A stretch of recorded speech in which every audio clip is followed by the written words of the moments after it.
Good morning, criminology. So let's get right into it. Just a quick recap. Week 1, chapter 1, we went over an overview of crime and criminology.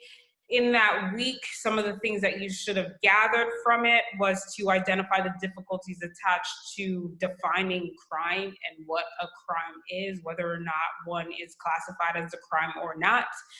You should be able to explain the differences between crime and criminality. You should be able to define criminology and describe the differences between the disciplines of criminology and criminal justice. Again, they're two different things. And also maybe be able to examine the relationship between theory and policy in criminology. So that's week 1, chapter 1. Week 2, chapter 2, we went over measuring crime and criminal behavior.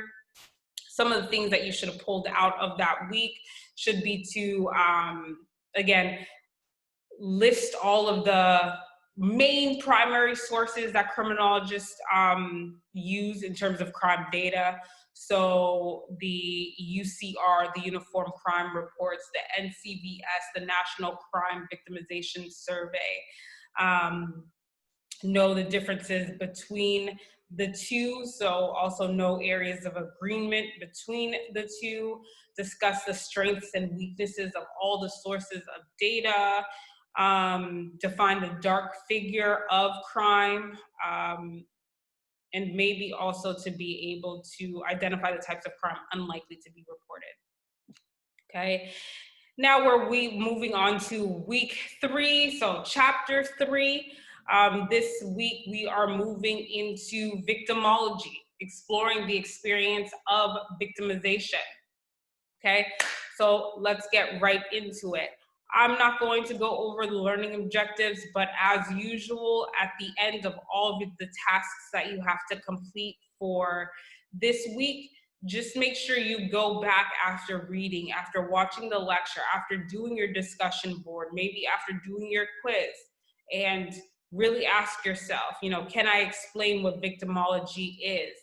Can I describe the extent to which workplace violence or school violence occurs? Can I define hate crimes, etc.? Okay, so go back to the learning objective that I believe you can find on page 45 and just kind of quiz yourself after. Remember, you want to acquire this information, okay? But moving into our chapter. So let's talk about the emergence of victimology and how it came about. Victimology really came about because of the contributions of Hans von Henting. Okay, he's a German criminologist whose 1941 work really started taking into consideration the serious role of the victim. So again, he is a German criminologist after whose work, specifically in 1941, criminologists began to seriously think about the role of the victim.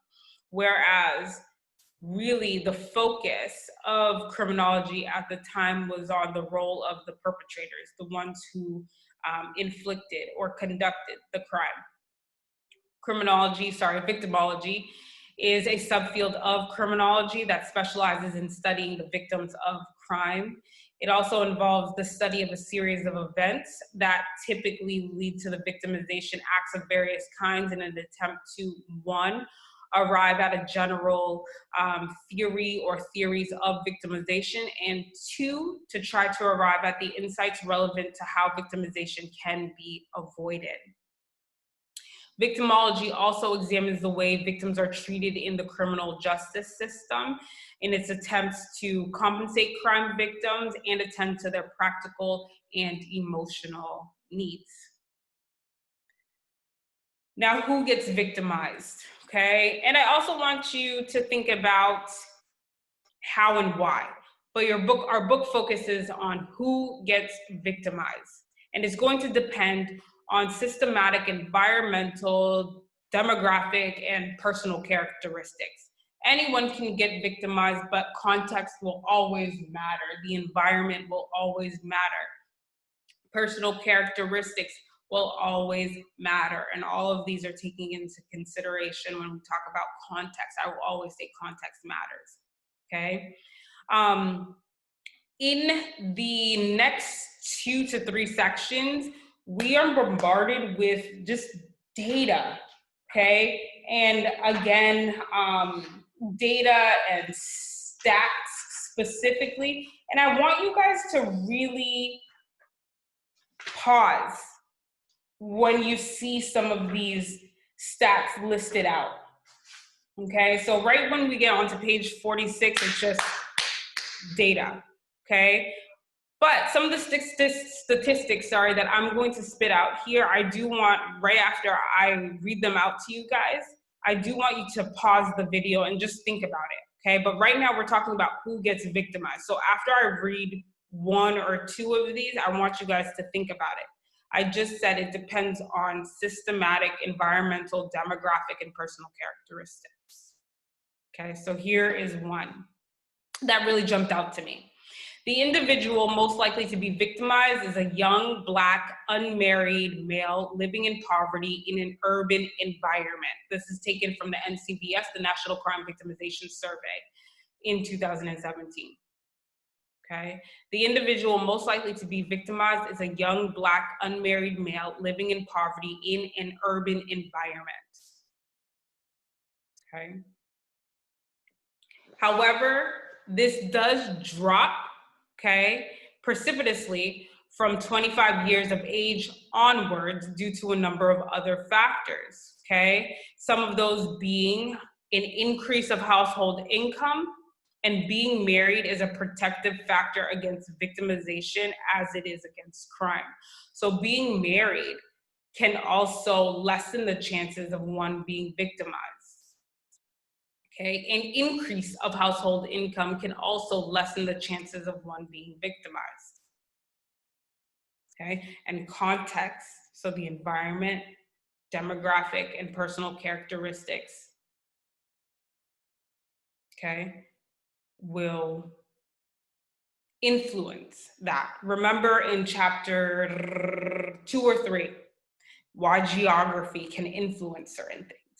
Okay, geography can influence certain types of crimes, okay? Geography can also influence or be part of the influence as to who gets victimized and why, okay? Victim characteristics will differ according to also the types of crime. And specifically, our book uses assault, violent crime, and theft, okay? And again, bombarded with stats and data, okay? But I'm gonna give you a few in each of the sections. So looking at how victim characteristics differ according to assault, okay? Females are more likely than males to be victimized by rape or sexual assault, but males are more likely to be victimized by aggravated assault.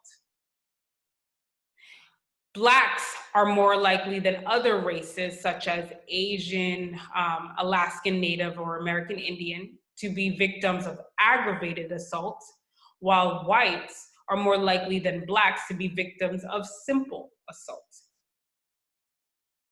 Okay. So those are just examples of victim characteristics differing according to assault.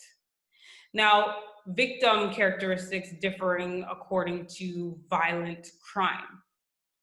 Here's just one that is taken from your book, okay? When it comes to violent crime, individuals 65 or older are far less likely than individuals 20 to 24 to be victimized by any type of violent crime. And then an example of how victim characteristics differ according to the type of crime, specifically that of theft.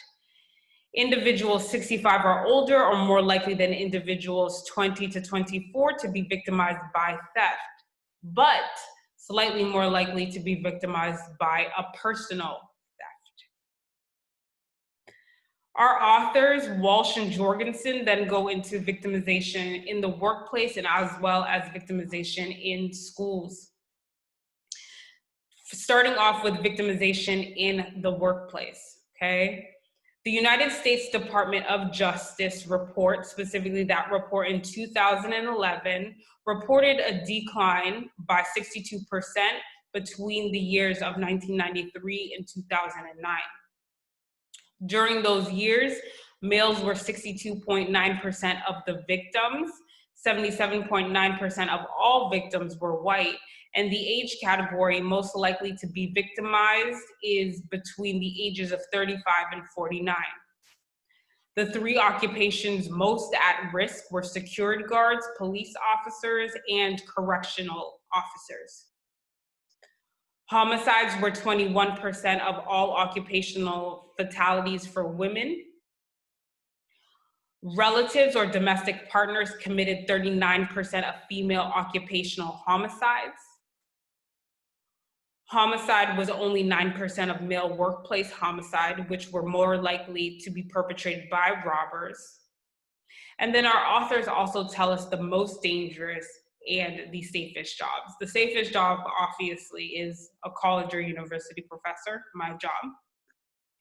However, the most dangerous jobs were those in which the worker must deal with, the public in a protective or supervisory capacity. So that includes police officers, probation or parole or correctional officers, or those who work alone or who are relatively isolated from others, or who work at night. So convenience, clerks and cab drivers, Uber drivers, etc.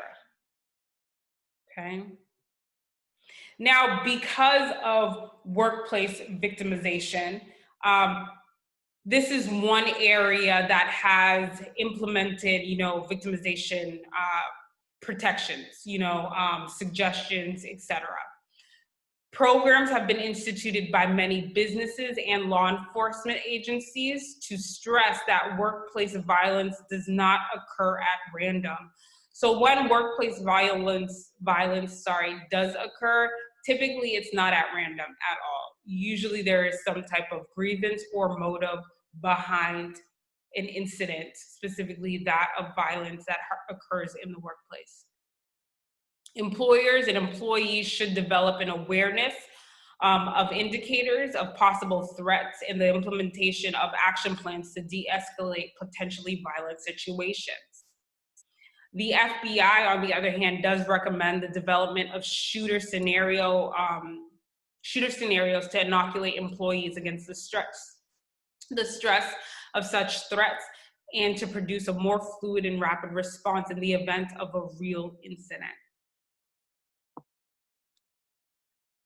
So victimization in schools, the second one that our authors go into. They are isolated but horrendous events that fuel public perceptions. So again, I do think that, this is my personal, it's not from the book, my personal opinion when it comes to victimization in schools is that a lot of it, just like our authors, I do agree that they are typically isolated, they are horrendous, obviously, and they help to fuel public perceptions. And I think the media really helps us a lot to fuel the public perceptions and to fuel how often they occur. Okay?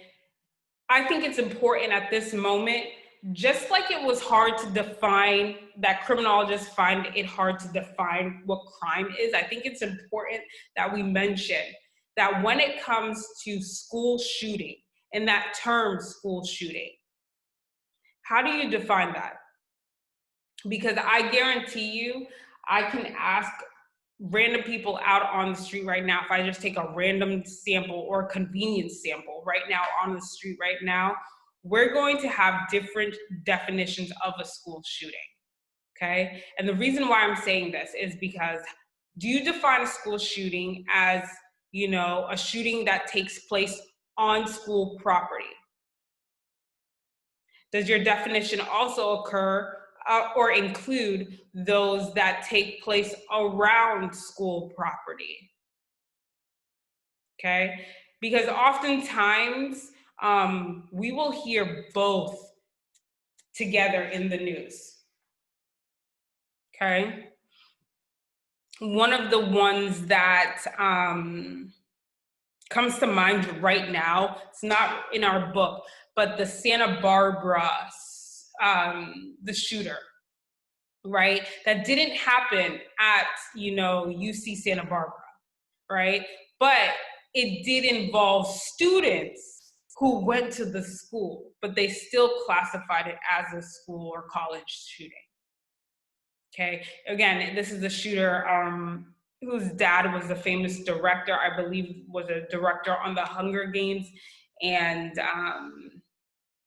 the infant, I forget the term that they used with him, but he was just angry at women for not dating him. Google it, you'll find it, Santa Barbara. But it didn't occur at the school, but it still was classified as a school shooting. Okay, these definitions, again, definitions are very important, especially, to have them either consistent or not at all, but to keep them separate. So let's get back into school shootings. Sorry, that was just a side note. But they are isolated but horrendous events fuel public perception. So an example, right, is Adam Lanza's fatal shooting of 20 children and 6 adults at Sandy Hook Elementary School in Connecticut in 2012. We look at that, we feel a certain way about that. And again, horrible situation, but it does help to fuel a public perception of, schools being so dangerous. They are the most dangerous places that your children can go. However, the truth is that our schools are some of the most safest places that you can actually have your children. Okay, and again, your book is going to actually list why. And it's not just in regards to school shootings, but also in regards to theft and bullying, etc. So DeVos study is actually used to strengthen this argument of schools being one of the safest places. So DeVos et al., and if you guys don't know what et al. Means, it means it includes other authors. It's more than 3, right? DeVos et al. Study, nationwide study of school and crime safety, found that less than 1% of all juvenile homicides and suicides occurred at school during their period study, okay? Only 2.8% of students reported being victims of theft. 1.1% of students reported being victims of violence, mostly simple assault. Only 0.3% of students reported a serious violent victimization. A larger percentage of males were victims of any crime at school than females were. And they also found that bullying is not as prevalent as we may actually think, okay? So again, think about how these shootings, these events that happen either in schools or around schools really fuel our perceptions, and how those perceptions are either legitimized or proven false when we look at the data. Okay. Our authors then go into human trafficking. According to the US Department of State, their specific report, it is estimated that as many as 27 million men, women, and children around the world are victims of what is often described with the umbrella term human trafficking. It's second only to the illegal drug market in terms of profitability.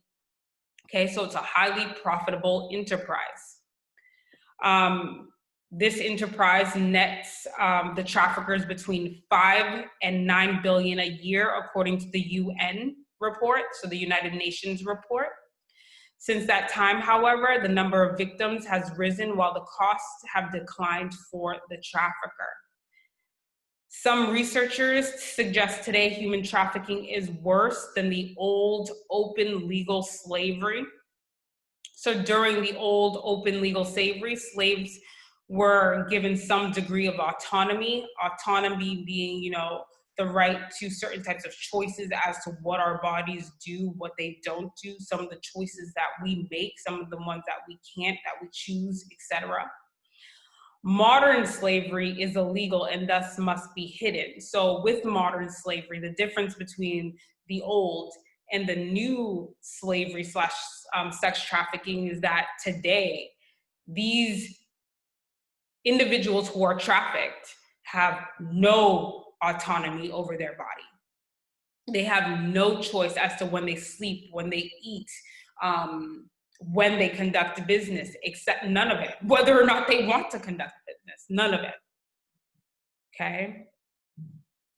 Methods used to carry out modern slavery, according to the US Department of the State, include the following. So, confiscating all identifying documents, isolating the victims, constantly accompanying them, restricting access to food, clothing, medical care, and sleep, requiring long work days, otherwise abusing and intimidating victims into becoming totally physically and psychologically dependent on their captors. So where are these victims coming from? So the sources, okay? They're coming from poor third world countries with corrupt law enforcement that lack in employment opportunities, okay? And when we think about third world countries, what are those countries? Because it's important to kind of classify. Third world countries, again, are those countries that have limited high technology, again, like our authors say, lack employment, low skilled labor,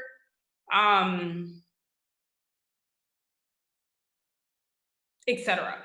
Okay, so a lot of those countries, again, one of the things that I don't want to stigmatize is that third world countries are like only poor, but a lot of these third world countries, the individuals might be poor, but the resources in the countries are plenty. Okay, but just think about some of these third world countries. So a lot of the countries in, if not most of the countries in Africa, the Caribbean, Latin America, South America, certain, like the Philippines, Thailand, etc. Okay.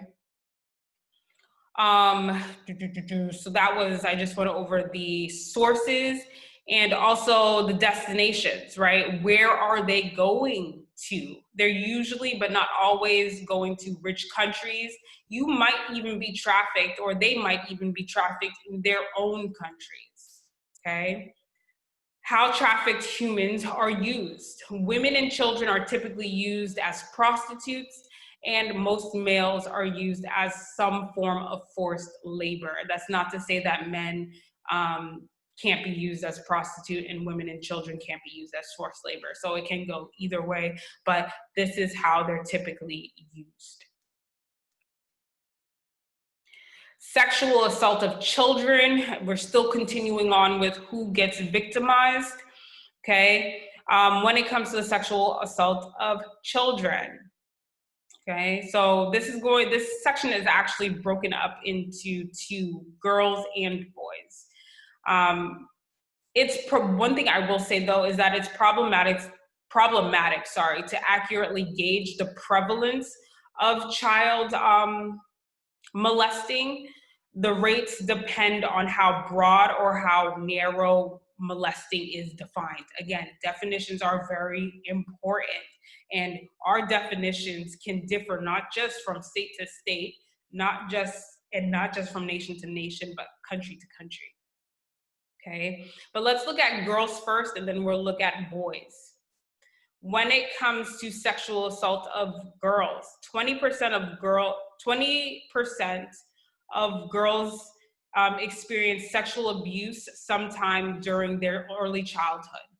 This is according to the National Crime Victimization Survey in 2010. Girls are more likely to be abused within the family. The strongest single predictor of victimization for girls is having a stepfather or a mother's live-in boyfriend. Stepfathers are about 5 times more likely to sexually abuse their daughters than their biological fathers. Okay. And then our authors actually introduce us to Finkelers, right? I don't know how to pronounce his name, but Finkelers, 1984 risk factor checklist for the likelihood of girls' victimization that you guys should definitely look at, okay? Now looking at boys, 5% of them experience sexual abuse sometime during their childhood.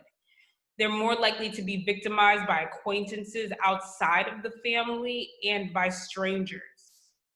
And the strongest predictor for boys is growing up in a father-absent home. Okay? So pause and really think about what I've just said. Think about how we just went through human trafficking as well as school violence and workplace violence. Okay? Context, again, anybody can experience these forms of victimization, just like anybody can commit these crimes, but context will always matter. So the demographic, characteristics, the environment, etc. Domestic violence and victimization. Domestic violence encompasses a variety of acts and refers to any abusive act, physical, sexual, or psychological, that occurs within a domestic setting. Family violence is the most prevalent form of violence in the United States. Most of family violence is intimate partner violence, okay? Overwhelmingly, it's committed by males against females. 1 in 7 women compared to 1 in 25 men experience intimate partner violence. It's primarily driven by male sexual ownership, jealousy, suspicion of infidelity. It would be most prevalent in environments in which marriages are most precarious, moral restrictions or pre- and extramarital sexual relationships are weakest, and out of wedlock birth rates are highest. It's most often committed by competitively disadvantaged, CD, males, okay? And it's 2 to 3 times more prevalent and more deadly amongst African American males than among males of other races. The reasons that this may be included, sorry for going to the next slide, but the reason that this may be prevalent specifically amongst African American males could be anger and frustration born out of poverty and unemployment, the reluctance of Black females to report the incidents, and the general, how do I say it? The general agnostic relationships that allegedly exist between Black men and Black women, okay? So just think about, again, context will always matter, demographic, environment, and you get that all there in the reasoning, okay? So poverty, etc. Think about the first example that I gave you at the beginning. And then we've just moved that example to specifically look at domestic violence and then take us like one group out of that and look at Black men, okay? Moving on to hate crimes.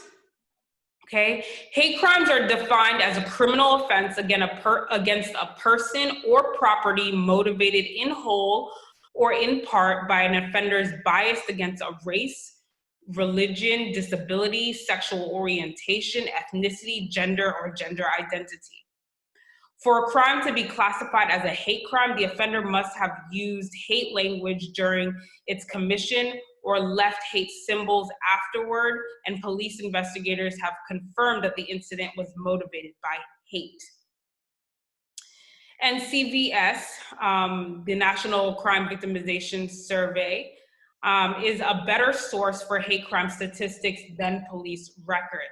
Again, think of reasons why, the strength of the NCVS data from chapter 2, okay? Strengths and weaknesses, go back to it if you cannot recall, okay? It's well known that many crimes, including hate crimes, are not reported to the police, and that some states or local state jurisdictions do not cooperate in collecting hate crime data. So that's one of the reasons why it's better to look at that data set, the NCVS survey. Okay. Some of the motivations for hate crime include, again, race, ethnicity, gender, sexual orientation, and other. When it comes to race and hate crimes, approximately 48.1% of hate crimes occur because of the victim's race. Approximately 35.4% of the hate crimes occur because of the person's ethnicity. You need to make sure you know the difference between race and ethnicity. Okay, and if you don't know, I should just actually say it right now. So ethnicity is based on culture, region, language, so tongue, religion, etc. That encompasses it. Race is the real or oftentimes perceived biological differences amongst people. Race is not real, right? It's a category that is based on perceived biological differences amongst people. If I were to swab every single one of your mouths right now in this, we're not in class, but I was to take a data sample from every single one of you guys in this class right now, we are all 99.9% the same. Our data is all the same. DNA, sorry, not data, but DNA is all the same, okay? So race is something that we perceive to be real. You perceive me to be Black because my skin color is Black, my hair texture is kinky, my facial features are that of one that is African American, okay? But these racial categories, Black, white, Asian, Native American, have changed throughout the foundations of the United States. Native Americans used to once be classified as white. They obviously aren't, right? But now, one of the ones that should jump into your face as to why race is something that is not real, but it is something that we perceive and we define it, it can change its definition, is because of the Hispanic category. Hispanic used to be a race in the United States. It wasn't until the 2010 census where now the Hispanic category disappeared and we classified it as an ethnicity. Now, if you go to the doctor's office, right? Now, if you sign up for courses at a college or a university, you know, the racial categories are Black, white of Hispanic origin, white of non-Hispanic origin, and it tells you, right? White is the race, Black of Hispanic origin, Black is the race, Hispanic origin is the ethnicity.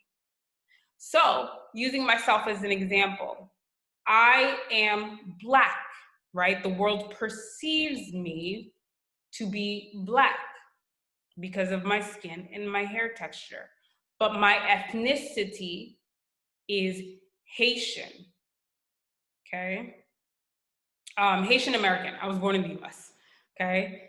But Haitian American, okay? And it's based on my parents' nation of origin, the languages that I speak, the food that I eat, my religion, etc. Okay, so some of you in this class, right? Your race will be white.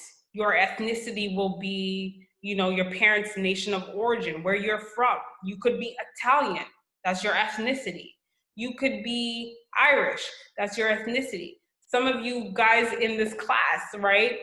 Some of you your ethnicity is, one of Hispanic origin. You could be from the Dominican Republic, Puerto Rico. You could be from Spain. You could be from, Peru. You could be from all these places, right? But what's your race? How would you classify yourself, right?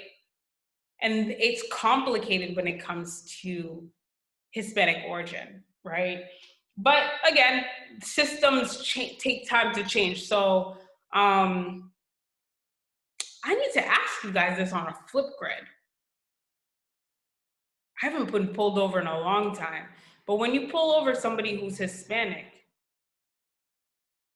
how do police officers classify them? Because when I get pulled over, it's B for black. It's probably W for white, A for Asian. I don't know. Hispanic, do you go in black or white? But again, the census, make sure you fill out your census. But the census, you will classify. You can choose white or black. Hispanic is an ethnicity, okay? So when it comes to, sorry for that, but I just want you guys to know the difference between race and ethnicity. So when it comes to race-based hate crimes, 48.1% of the victims, 41% of those who are victimized is due to the race. 35.4% of hate crimes are due to ethnicity. 29.3% of the victims have experienced a hate crime because of their gender. 22.2% of the victims have experienced a hate crime or are motivated, it's motivated for all of them, because of sexual orientation. Okay. Moving on to violence. We're still in hate crimes though. Okay. Moving on to violence, specifically, we're looking at the Masu and Langston 2017 study that is in your book. 90% of the hate crimes were violent, okay? 6.6% were just simple assaults. There is a relation with ethnicity and race, particularly when it comes to hate crimes. The majority of hate crimes are intraracial, okay? Intraracial meaning within the race, intraracial, okay? I don't know how I can explain that to you, but I might make a little ending clip to put into this. But like I said, a majority of the crimes are intraracial. The victims, again, could be white, Hispanic, Black, and other, as well as the offenders could be white, Black, Hispanic, and other. But when it comes to the victims, 53.4 were white, Hispanics, 24 were only 24.7, 14.4 were Black, and 7.5 were the other category. When it comes to the offenders, 37.7 were white, 34.3 were Black, and Hispanics are placed in a separate category when they're victims, but classified as white when they are the offenders. So I got my answer, okay? Now, when it comes to theory in regards to hate crimes, let's move on to that. So there are 4 categories of hate crime offenders, okay? There are those who do it for the thrill. There are those that are defensive. There's retaliation. There's also those that are on a mission, okay? Thrill is the most common. Do I have the categories? Thrill is the most common. I should have had a slide for that, okay? It's the one that we most likely see in particular to why hate crimes are occurring. Okay. Defensive, those are those who commit hate crimes because they view themselves as protecting their neighborhoods from intruders, from aliens, those aliens being those of racial or ethnic groups that are not of their own. Okay. Those who commit hate crimes for retaliation are reacting to some real or imagined harm to them or their ethnic and racial group being victimized. They feel like their group is being victimized or their property is being victimized by a person of a different racial group. Okay. And then lastly, those who are on a mission. Right, those that are fully committed to bigotry and may be members of such organizations such as the KKK, the Nation of Islam, etc. So your book is actually going to give you some examples of specific hate crimes, and I'm actually going to upload a Flipgrid for you guys specifically on the James Byrd case and the Melissa McLaughlin case. Okay. James Byrd is the one that really brings chills to my body still to this day. Although I was just in elementary school when it occurred, literally seeing 3 white supremacists drag a black man's body from one side of a town in Texas to another town in Texas until it was fully decapitated. Crazy. Okay. So the case of Melissa McLaughlin happened in 1992. The case of James Byrd happened in 1998. The case of Aaron McKinney and Russell Henderson happened in 1998. I'm actually going to post, if you choose to do some extra credit this weekend, I'm actually going to post all of them. Okay, so there will be some extra credit opportunities for you guys this weekend. I will be back with the remaining parts of this chapter in just a few moments. Sound good? Okay, I'll see you guys later.